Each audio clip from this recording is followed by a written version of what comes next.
Hello, how are you? Thank you so much and welcome to this beautiful program of yours. I'm Shiro Wangigi and today is Women's View and I'm so excited to be here and especially sharing this show with you because you know, you're my people.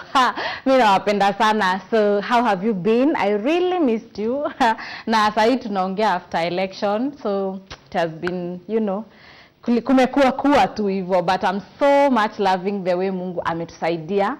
During after election, we did not have those, you know, people were mature, and thank you guys for keeping cool and also understanding yourselves better. So welcome so much to this program, and today we're having a very nice topic that I want us to pick on, and I want you to be part of this conversation because I know you're going to be touched. And of course, actually we have a story here. Unajua watu tunasikia story from mtu ati kuna mtu alifanya hivi, but now we have a person mwenye take us through her story, which is educative, and I really need you to listen to this because you might be help a friend or even help a relative. So we are talking about puberty education in girls and boys.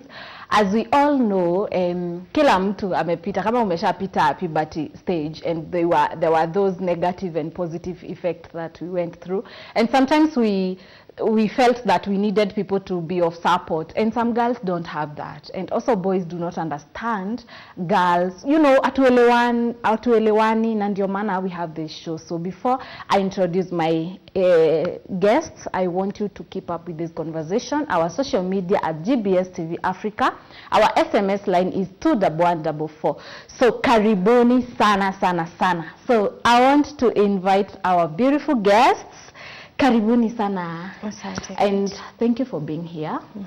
So let us hear from the lady Akopale. Okay. Wow, this day I'm happy to be here. My name is Caroline Gitao. I work with Kenya Works Organization. I'm the program coordinator. Wow. Yeah, stay with us. Enjoy. Wow, thank you so much and welcome. Thank you. Karibu sana mrembo. Okay, thank you.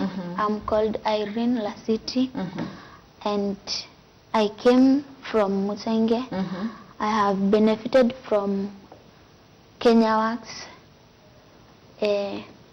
Walinisaidia vile nilimaliza class 8, nikapata some challenges. And they came and helped you. Yes. Vile nilimaliza, babangu hakuwa na uwezo wa kunipeleka secondary. But walikuja juu wanakujanga primary, Musenge Primary School. No, the organization. Yes.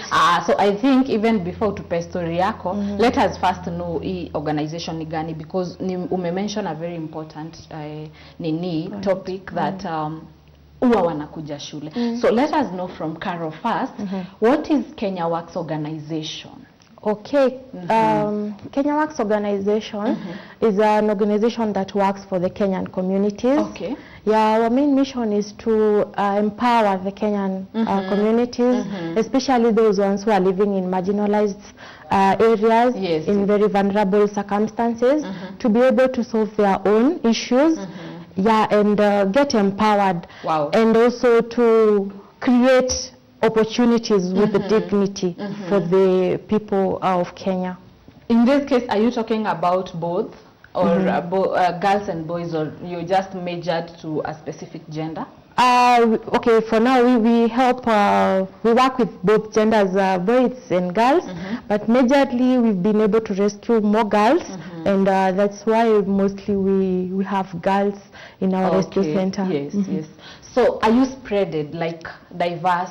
These, you know, Marsabit, Wajir, like that? Okay, Kenya Works is an organization that works here in Kenya, though we are actually registered in the US, but we are situated in Ongata Rongai, and we work countrywide. Wow. Yeah, through various programs. We have 4 foundational pillars, whereby we are able to work through so that we can reach more people who need support in various ways. Wow.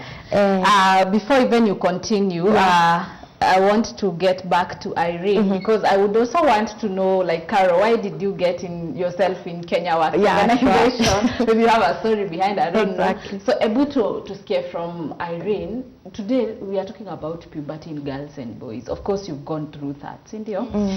During your time ya puberty, uni negative nini effects gani ulipata ama ulikuwa una need support ulipata? Nilipata vile wanakuja wanatusaidia sanitary pads, wanatuletea food. Sasa vile nilimaliza hivi class 8 nikapita mtihani yangu.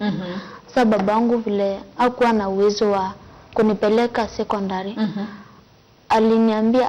Hakuniambia mimi, but waliongea na brother wangu mkubwa. Wakasema ati wanataka kunipeana juu hawana otherwise. Kukupeana azin? Yani kuoleka. Kukupeana kwa mtu. Mzee ama kijana? Si kijana vile, ni mkubwa. Na alikuwa na bibi? So hiyo time umemaliza class 8, wewe ulikuwa na ndoto ya kwenda high school? Sasa vile babangu hata yeye alikuwa anajua nataka kwenda secondary. But si yeye ndo sana vile anataka kunipeana, yani mimi nioleke. Ni brother wangu ndiye anamwambia hivyo. Sasa kwenu mko wangapi? Watoto. Tuko 8. And now the brother ni mkubwa kuwaliko. So he's also married? Yes. So sasa yeye ndiye ameleta a suggestion.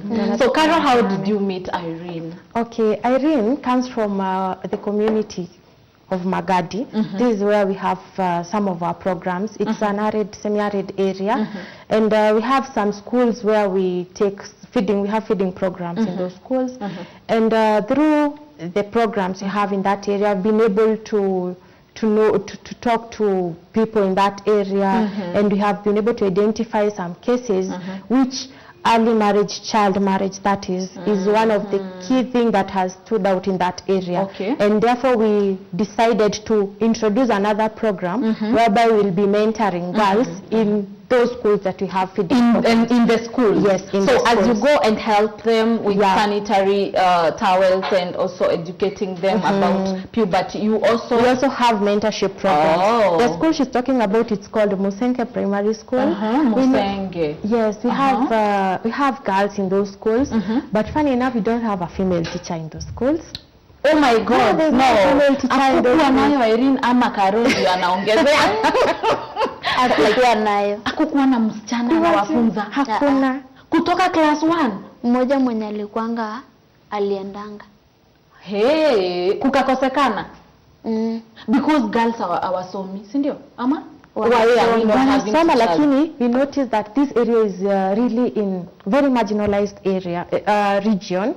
Therefore even female teachers being posted in that area, it's a hardship area. So they didn't even have a place where the teachers could stay, for the female teachers, that is. So the male teachers can get away and live together, but now a female teacher can come and live together with the male teachers. Now when you're talking about that, how my teacher, I want to hear from Irene, the one mwenye alienda darasa na watu na kafunzwa hesabu, English and everything. Hao walimu wenye walikuwa wanakuja kuwafunza ni wa huko kwenu? Ni watu mnajua, tunajua huyu kwao ni huko ama Sam? Si wote. Wengine ni wa kutoka mbalimbali. Kwa hiyo, I'm thinking about sometimes we have ladies wenye wamemaliza form 4, and they just decide to take a very short course because of the way she's saying, volunteering, and also in a place like that unapashaga if mtu amemaliza form 4 unaweza hata pewa class 1 ama 2, 3, and then I'm wondering hakuna wasichana wamemaliza?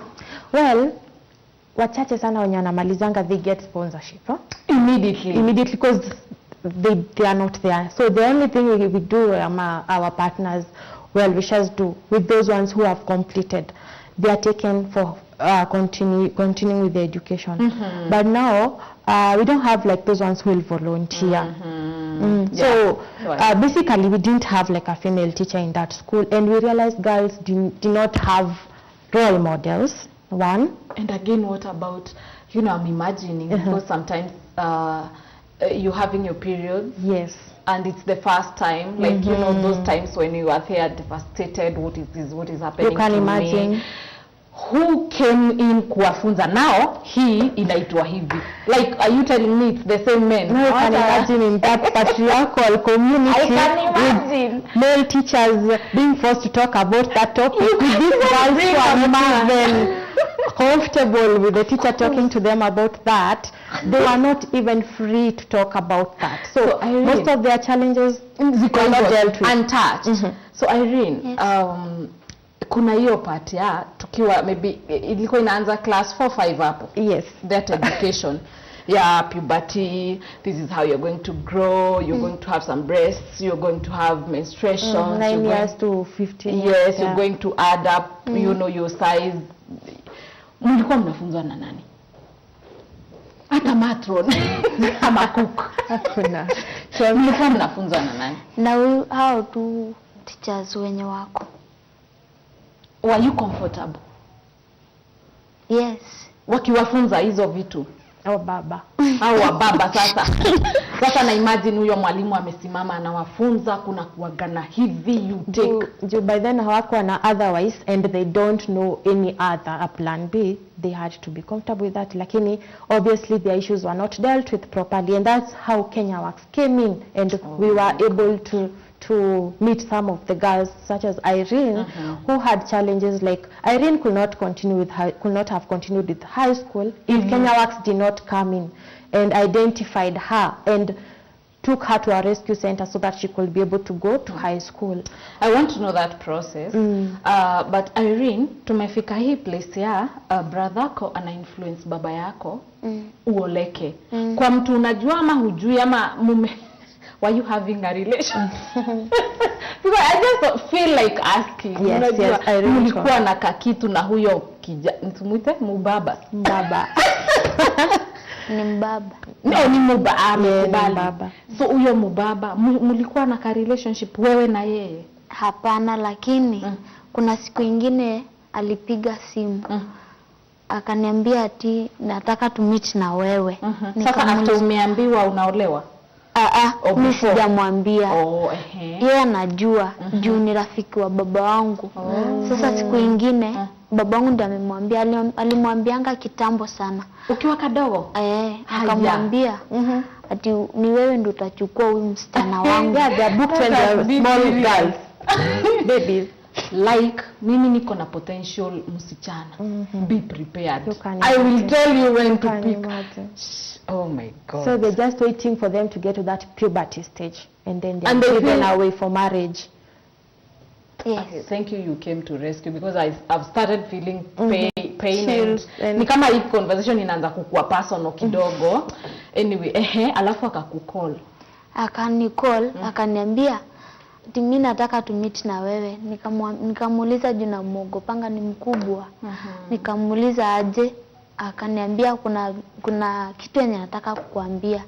Nikamwambia niambie saa hii. Akakataa. Nikamwambia mimi basi siwezi meet na wewe. Akaniambia sawa. Akanicall siku nyingine baada ya siku 3. Akanicall, akaniambia hiyo kitu, akaniambia ati baba wako aliniambianga kitambo sana mimi ndio nitakuoa. So he has been waiting for you all that time? Sasa mimi nikamuuliza, sasa mtu mkubwa hivyo utaweza nioa mimi aje? Na saizi ushamaliza shule yako, hadi uko saizi kazi yako, na mimi je bado naendelea shule. Akaniambia bado tu ndakuongojea. Nikamwambia tafuta tu mtu mwenye tamuoa juu mimi siko ready na wewe. Akaniambia kwa nini? Sasa akaanza kunipea hizo maswali mingi. Akaona tu nimemshinda, akaniambia ati ndamwambia basi baba wako. Nikamwambia enda basi umwambie ndio baba wangu aniambie mimi. Akakata simu. Siku nyingine vile nilirudi this round shule huko shule, akanikola akaniambia ati baba wako ameniambia hata kama atasoma aje alete degree lazima tu nini tutamuoa. So they had a conversation now with the dad. So I want to know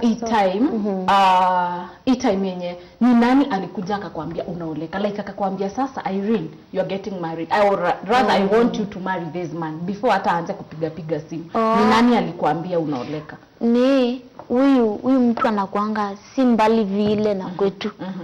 Sasa vile nilienda church nikampata msichana mwingine sister wake. Na anakuanga friend wangu. Sasa akaniita yani kijokes. Akaniita in-law. Ni kitu imejulikana na community. Yani wewe tulishakula mahari juu ya Irene jamani. Ulishakuwa mimi she's not part of that discussion. You just like sasa wanagoja wakuje wamchukue ama like just like a commodity. So this is to them her does not have any opinion over her life. Imagine.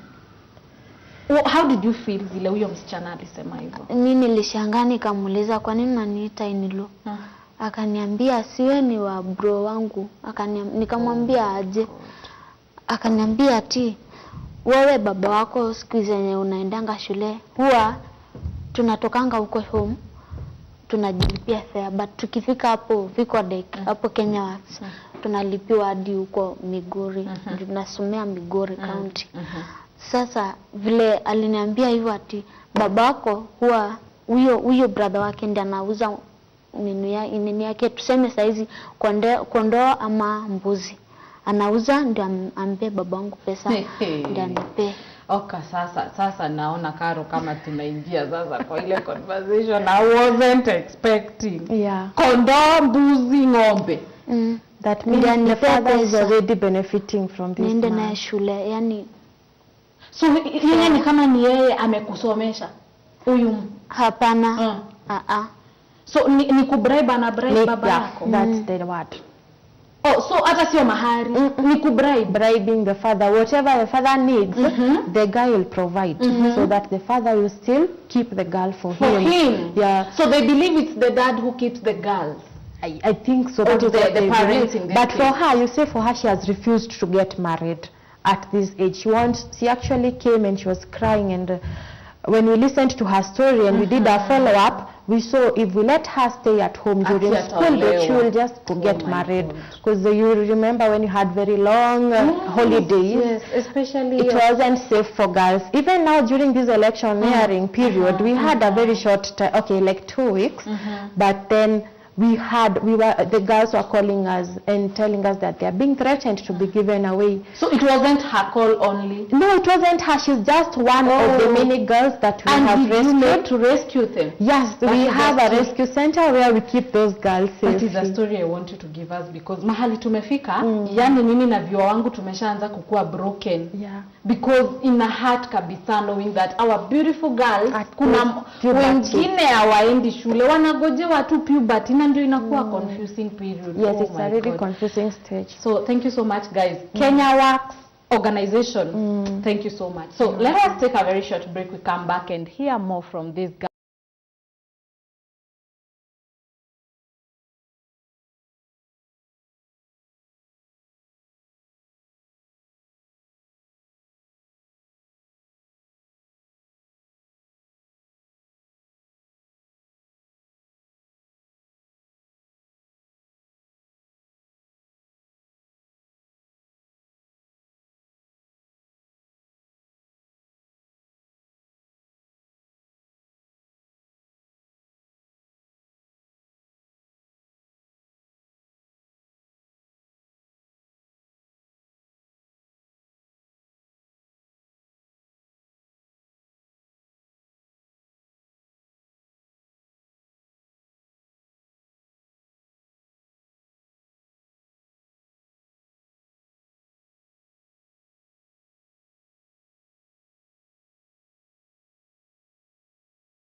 welcome back, because you know, as I've said, we've been having this sweet conversation here, puberty education in girls and boys.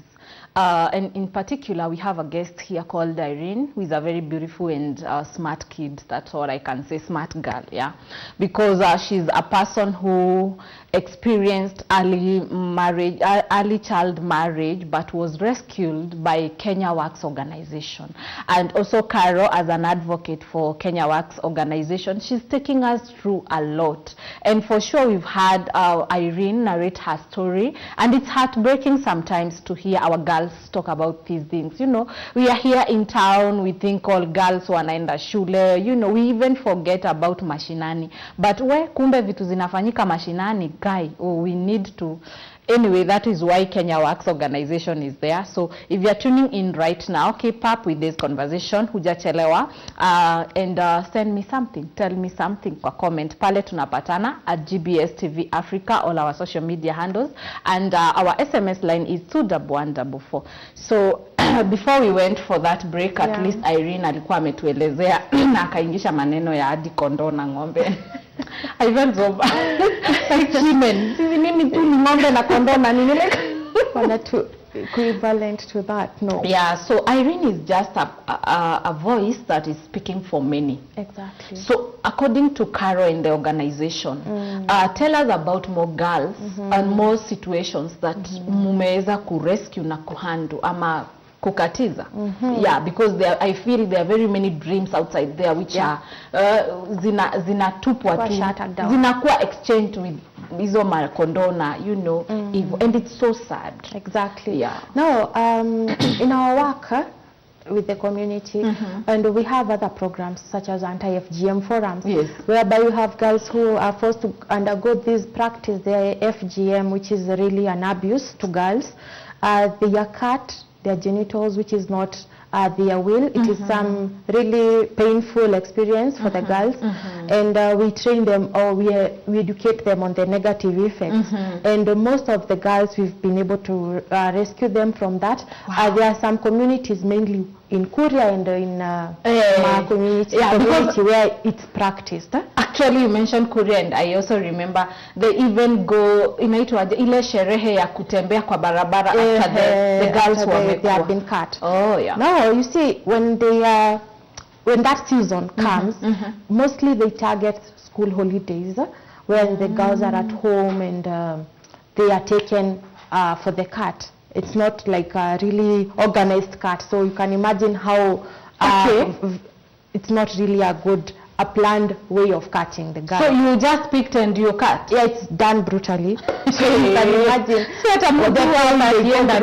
Hata akienda Vieta unaambiwa sasa tunaenda Vieta, tunaenda kukukata kidole kwa sababu iko na you let know what you're going to be done. But now the girls, most of them have no idea. So when they get there, that's when they know what they are going to face. So we educate them to let them know what it all entails. Now, has it helped? It has really helped. Also, we have been able to partner with organizations in the mashinani, in the community, who, when that season comes, they're able to rescue those girls and put them in schools, in shelters. You know, we can't be everywhere at the same time. So we are just able to partner with them, help maybe in the feeding of those girls, or putting them in a place safe from that activity for some time during the cutting season until it's over. And they are safe in those shelters. So until it's done now, they can go home.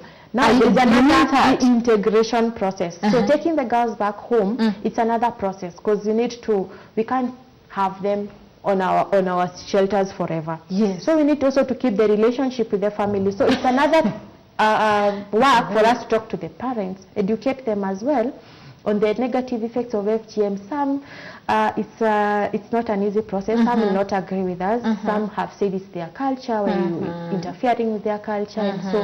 But then some of those who have agreed, it has been okay. But those ones who really still wants to push for this to happen to their girls, then we have to rescue those girls from that until they are done with their school, and now they can be able to stand and make their own decisions.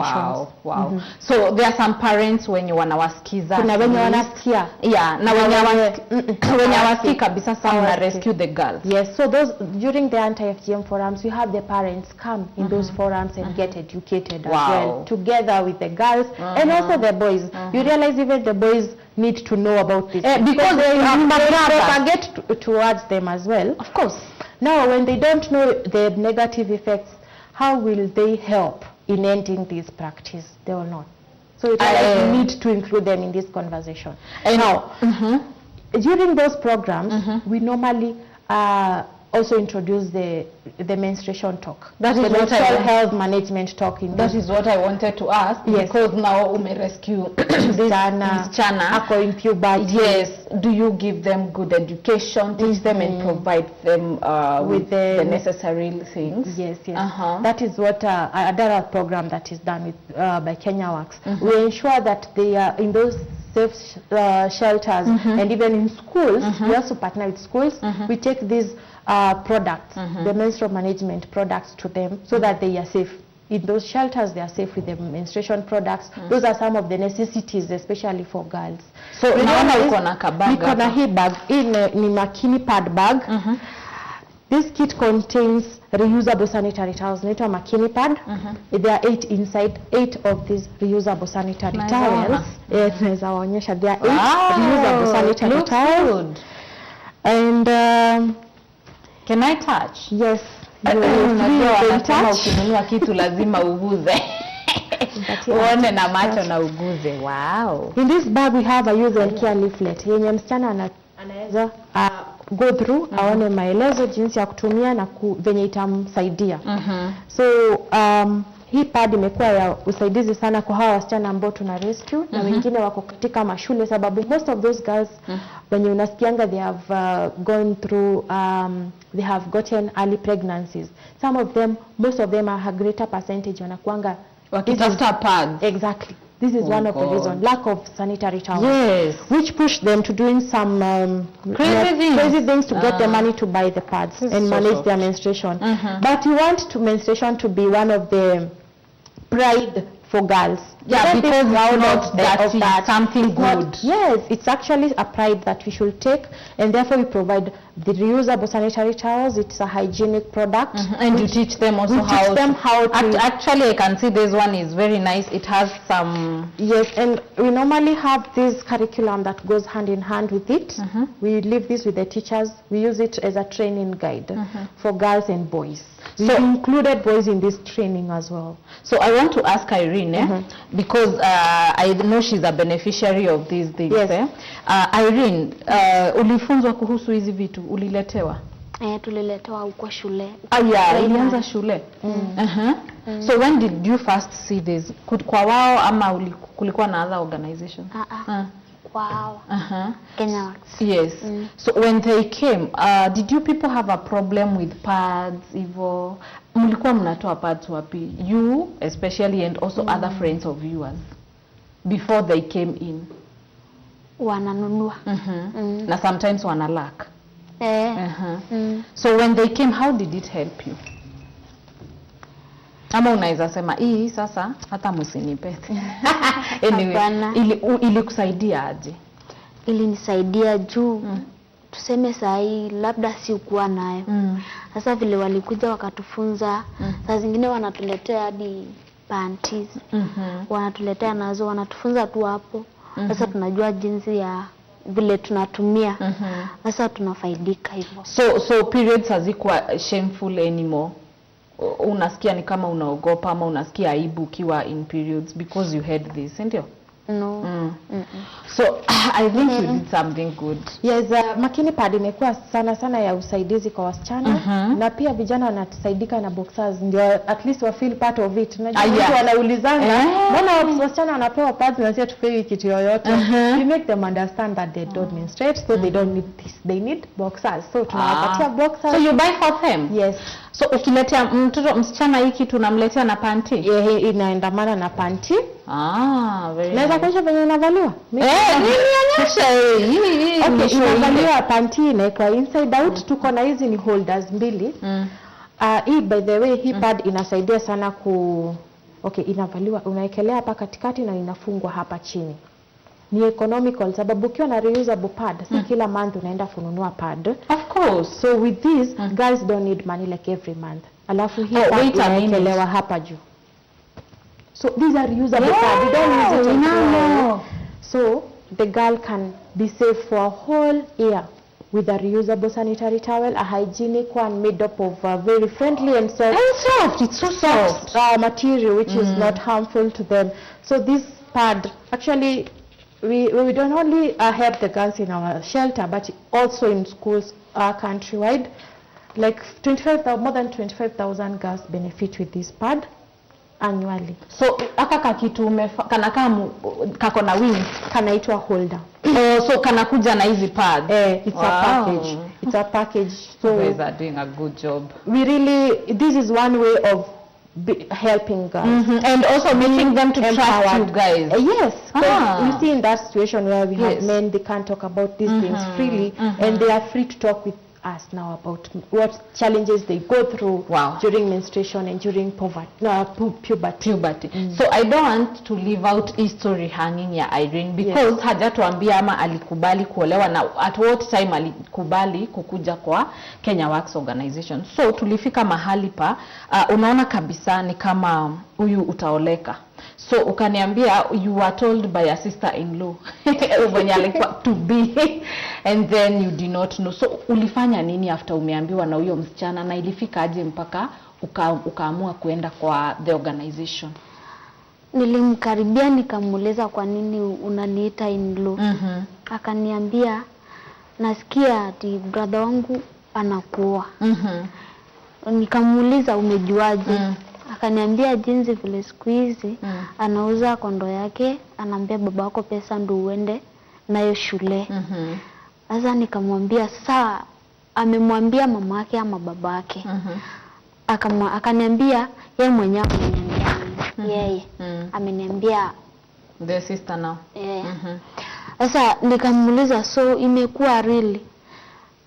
Akaniambia mimi naona ni hivyo. Ni kama unaoleka. Sasa ikakuhit ninaoleka. Sasa vile nilikuja siku hiyo nilikuwa tu huku. Ni siku hiyo ndio ya kwanza. Nisha tu join secondary.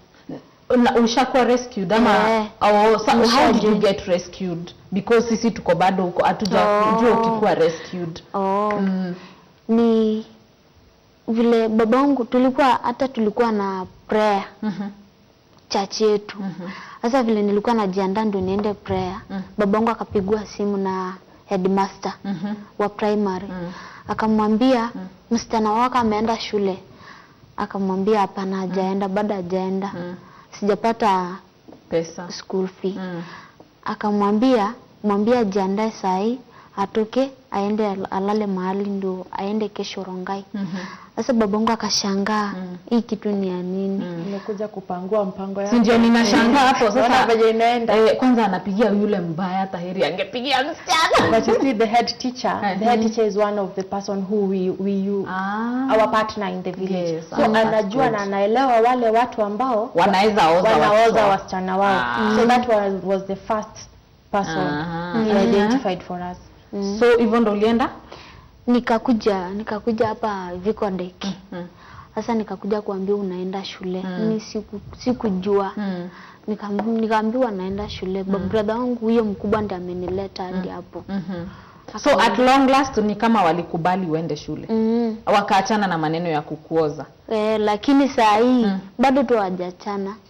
Yaani ni wanasema wanamwambia huyo mtu huyo kijana huyo mwenye baba tulisema tuite mbaba atusikie by the way. Najua utamaliza shule na gharama ya mahali itakuwa hata haoleki na huyo, usioleke na huyo mama. I refuse to. Sisi kama committee members na my viewers tumekataa. Wakamwambia ni kama baba wangu yani baba wangu na huyo mtu ni marafiki. So kidogo anataka kukuja saidi yako lakini bado anavutwa huku kwingine. Na hata vile saa hizi si amejua siwezi oleka saa hizi na huyo. Sasa ananiambia juu vile saa hizi ananiogopa. Oh, sasa anakuogopa amesoma. Uko umesoma hadi wapi sasa? Sasa niko form 2. Hallelujah. Anaendelea malize. Sasa atamuogopa kabisa. Sasa ananiambia ati siku nyingine akakuja kuniambia, akaniongelesha, akaniambia sitaki nimuone mtu mwenye simuelewi lugha yake hapa kwa hii family. Oh my God. Now the father has started why are we talking about yani tunaongelesha msichana form 2 is already yani talk ya marriage. Hey. Usilete mtu mwenye si kabila yeye. So anataka Masai. Wewe ni Masai. So ni Mmasai, hakuna mwingine hapa. Ananiambia hivyo. Mtu atuelewani lugha hapa anakuja kuniletea kondoo mbili. Yani anajaribu kumaanisha huyo mtu. Ananiambia saa zingine ukienda kuleta usilete mtu mwenye simuelewi lugha. Ama saa zingine anaweza mimi mwenyewe naweza kupea kumaanisha yule mtu bado tayari. Okay, I have a safe person for you. This breaks my heart so much. Yeah. Especially when I feel that still huyu mzazi haja accept mtoto bado ana right ya kusoma, amalize shule na right ni yeye anataka na maisha. Ama hajaelewa huyu msichana amechukua a different path. You know, it pains me because doesn't understand that. Sahi anafaa kuwa anamwambia maneno ya masomo. Masomo na kumencourage. Ukimaliza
welcome back my viewer and tumesikia, unajua sisi wote tumesikia and actually imefika ile place ya at least tunaweza kuwa na trust na Kenya organization, so works organization, because we've seen they have done a good job.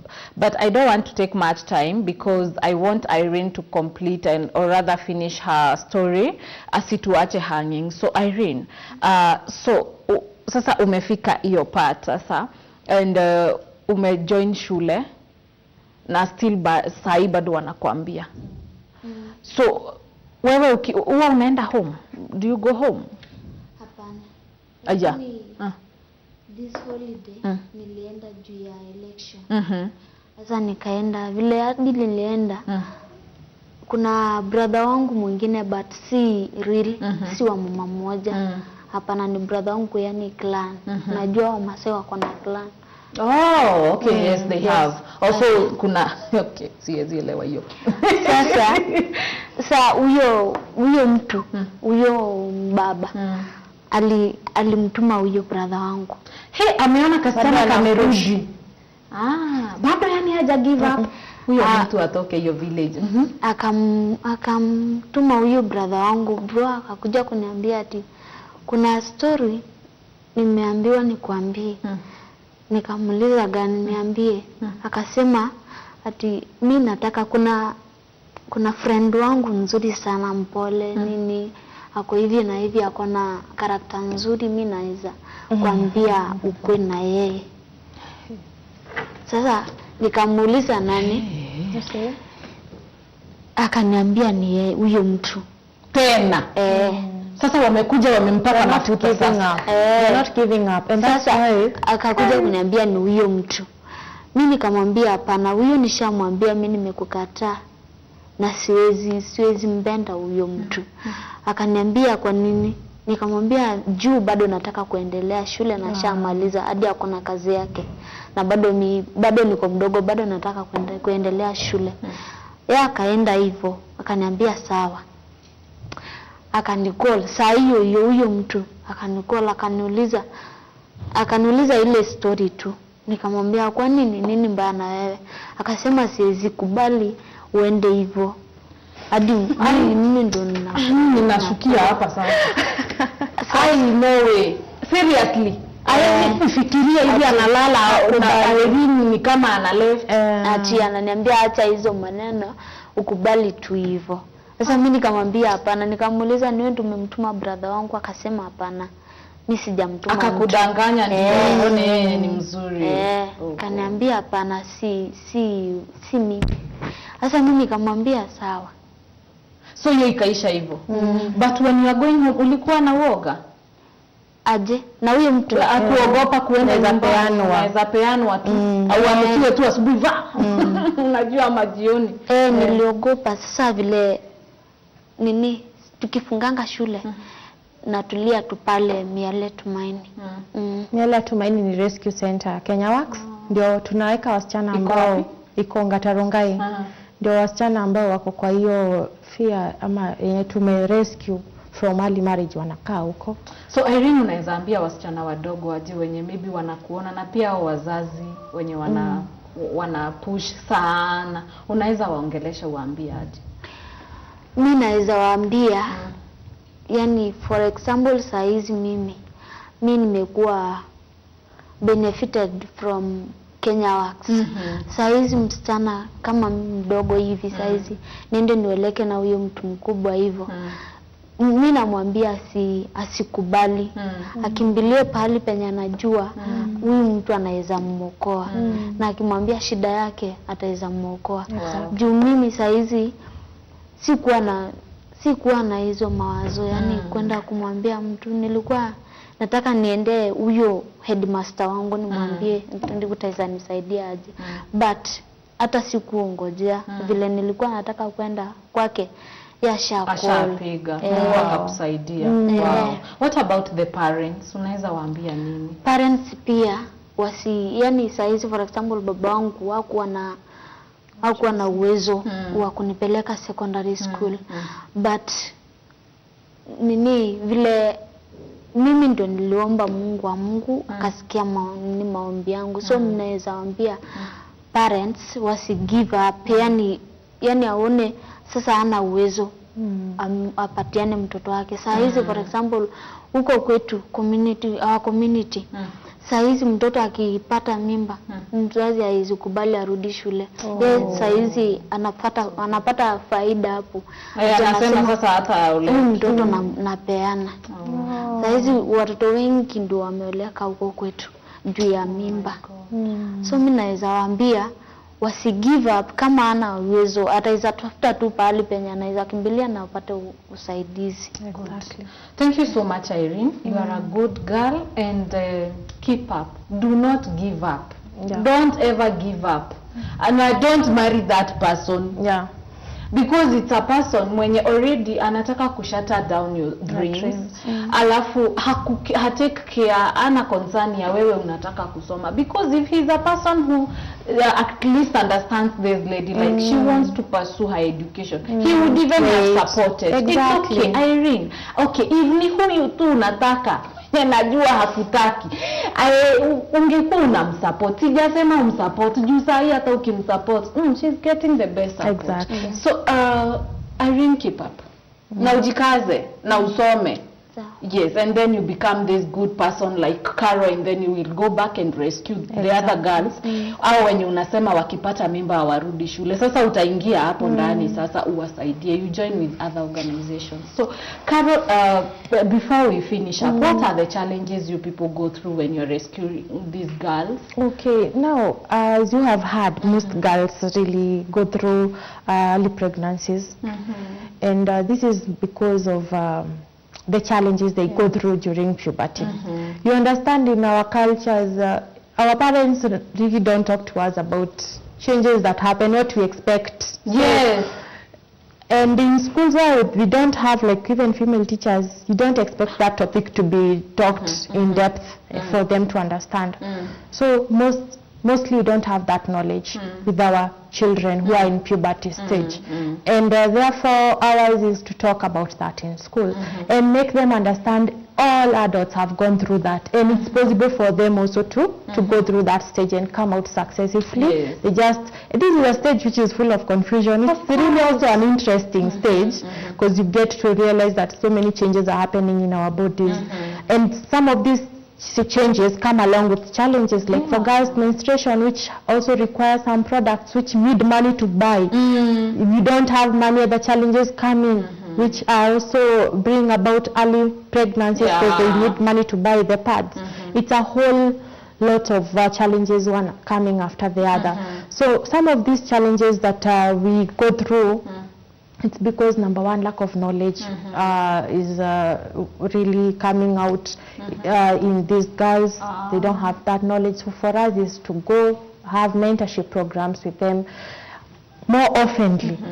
So it requires resources, and that's why we are calling upon well-wishers to join hands with us so that we can be able to reach out to more girls in marginalized areas who don't have information, don't have products such as Makini pad.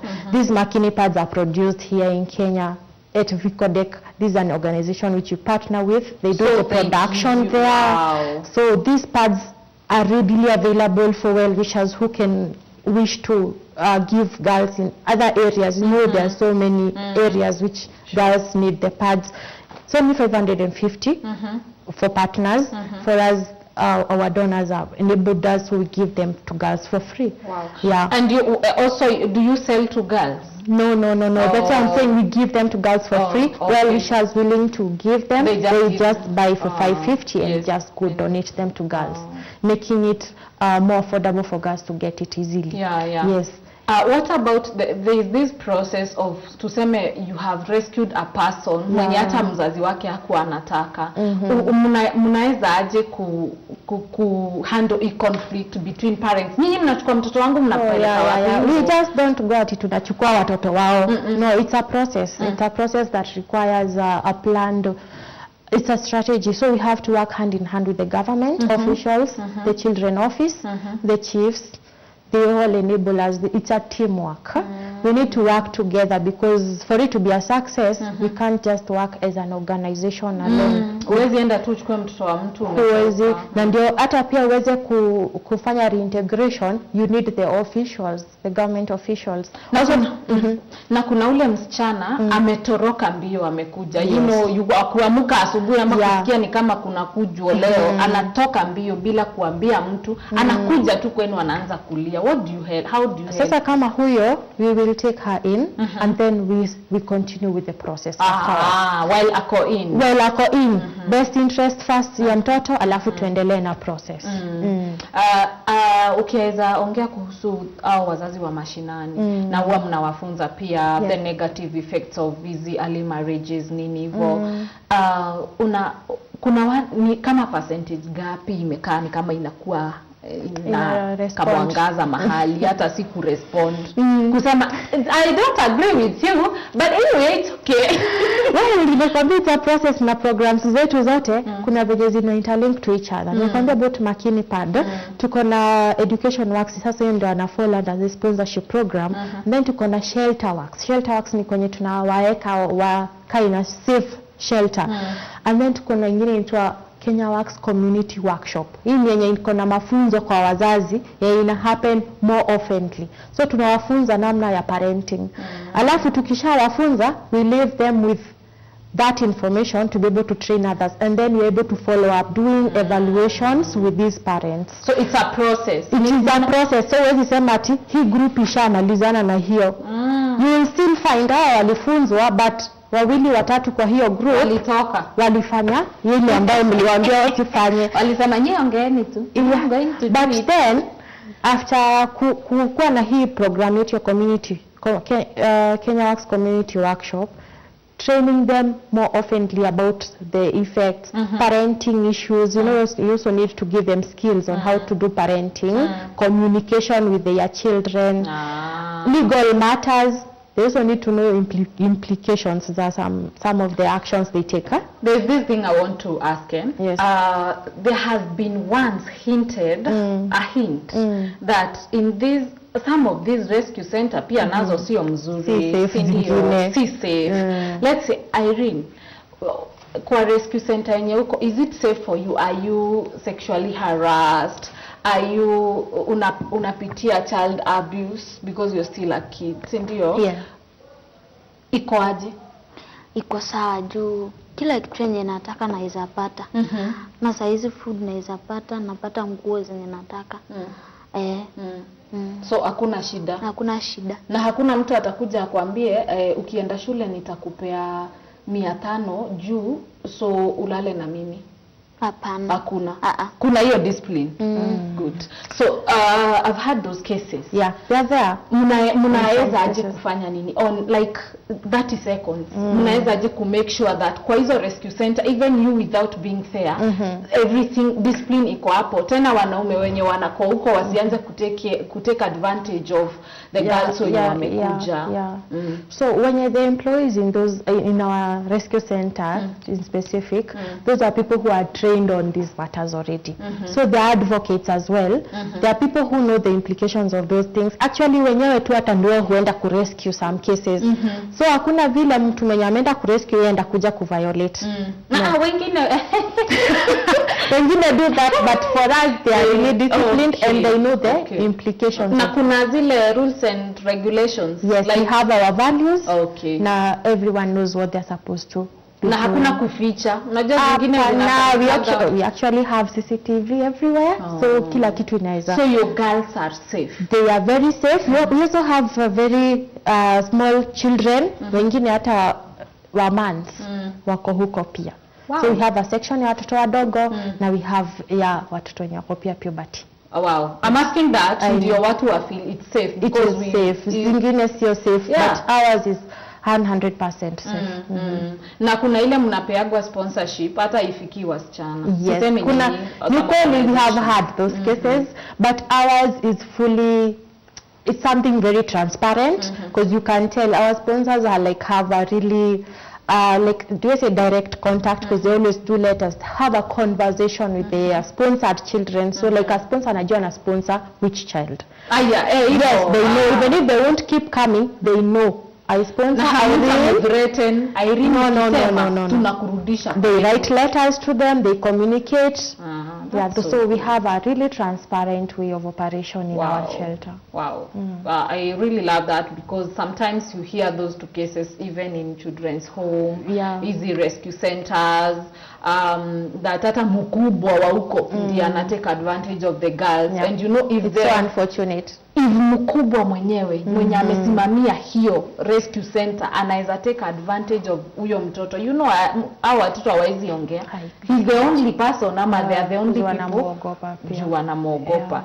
So I think you guys are doing a very nice job. And I'm so very happy for you guys. I'm happy for Irene especially. I will forever remember you. So Ebu, shortly too, what would you tell the parents and the kids outside there? Okay, maybe what I will tell the parents, to know their responsibility. They were brought, they have these kids, it's a gift from God, so they should follow up for their responsibility, number one, so that at least, you see, theirs is not much. To see that the kids grow to adulthood, So take care of them, provide what they can. I know it's not easy. The economic time is really harsh, but it's not an option to give away your kid for marriage. You're not helping, you're violating their rights. They are rights for children, and if you're found violating them, you can face legal implication, which hapo hakunanga kucheka. Hakuna kucheka. Yes, so actually even for Irene here, hata kama tumemchukua tumemweka kwa shelter, we let them go home sometimes. If we hear such a case may happen, especially kwa mtoto mwenye tuko na yeye, you can tell what can happen. So that is for the parents. For girls, you know, masomo, educate a girl, educate the whole nation. So tunaendelea kuwahimiza wasichana wasome, especially kama umepata such an opportunity kama ya Irene. Make great use of it. Ensure that umesaidika na ukwe a person who can give back to the community baadaye. Yes. Kuna msichana shawa ikuja aka rescue alafu akapata mimba. Akaenda shule akikuja. You can tell they are there. They are there, and it is sometimes so heartbreaking. Na mnawafukuza? Wengine hatufukuzi, lakini kusa kuna ule mbaye aliamua. Unajua kuna mwenye anaamua yeye anataka kuolewa. Hata kama mmemrescue anataka tu kichwa ngumu, anasema mimi lazima niolewe. But kuna wenye anapata mimba kibahati mbaya, na kuna shelter nyingine tunapata nayo ya watoto wadogo. So wana provide watoto wadogo na hawa wanaendelea na masomo yao. Wow, so Irene, tuseme sasa saa hii unaweza taka kukua after 15 years, ukishamaliza kila kitu umeaccomplish your dreams, unaweza taka kupewa bwana ama unaweza taka kuchoose? Mimi naweza taka kuchoose. Hallelujah. Haya, sasa we have come to the end of this conversation, and personally, I have learned a lot. I don't know about you, but I have learned a lot, and this girl for sure, I have seen your comments, but ilikuwa too engaging. Tulikuwa tunataka kudraw every statement from these people, and we have heard the challenges they go through. You can partner with Kenya Works organization. You can reach out to them if you want also to participate in this good work they are doing. You can also be an advocate of girls education and rights, and you help people like Kinanani, Irene. So we are going to end our conversation here, and thank you so much, guys. Thank you for comments, for tuning in until the end and everything. Until next time, keep safe and bye. Bye. Thank you.